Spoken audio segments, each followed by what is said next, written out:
My name is Mark Dolfini, and this is the Landlord News Network.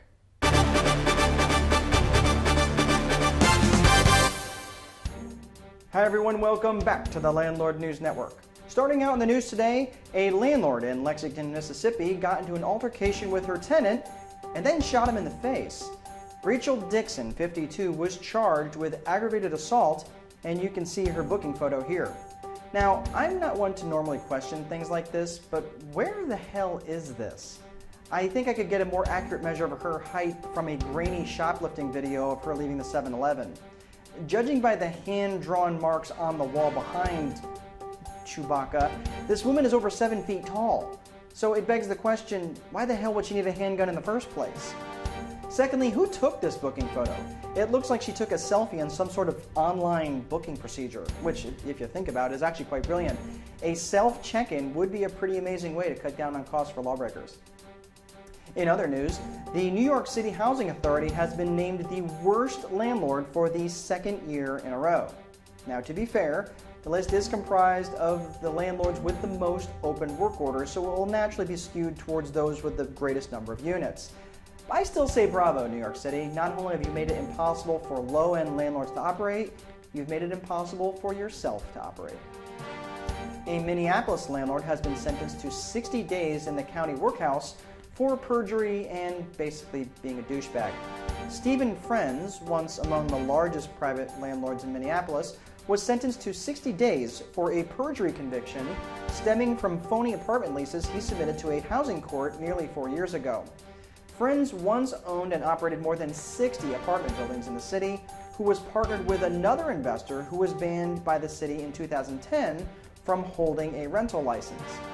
It was purported that Friends made up phony leases to substantiate his claim that not enough low-income tenants had filed for remedies against him in order to restore their heat during a bitter January cold spell in Minneapolis. His argument was that the majority of the tenants did not sign on the suit, which is required under state law. The problem was, there was a majority because he had quite a few vacant units. So it was later revealed that he had children's clothes and shoes planted in the empty apartments to make them appear occupied, then wrote up fake leases and records he then submitted to the court, along with an affidavit asserting his paperwork was valid.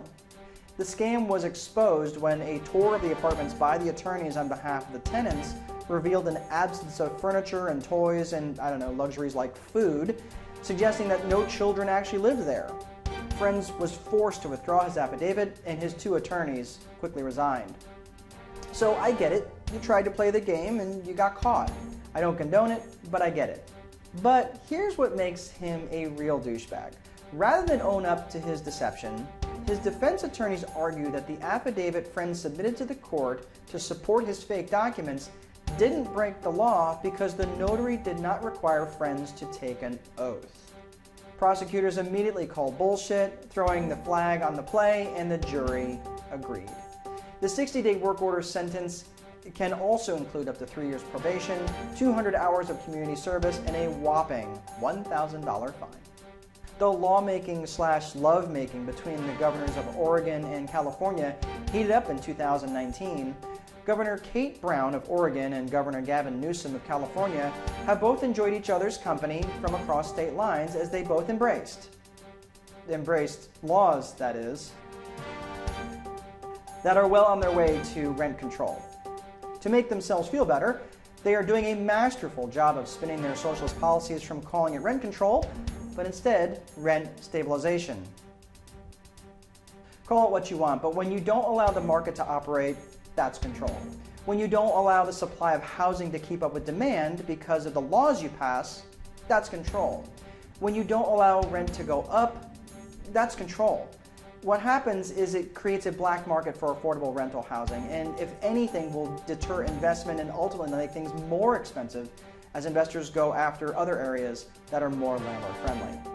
Word is from anonymous sources that the governors each exchanged Christmas gifts, which were reported to be a bootleg copy of Black Snake Moan and a secret note, which alluded to making baby batter in someone's sugar bucket.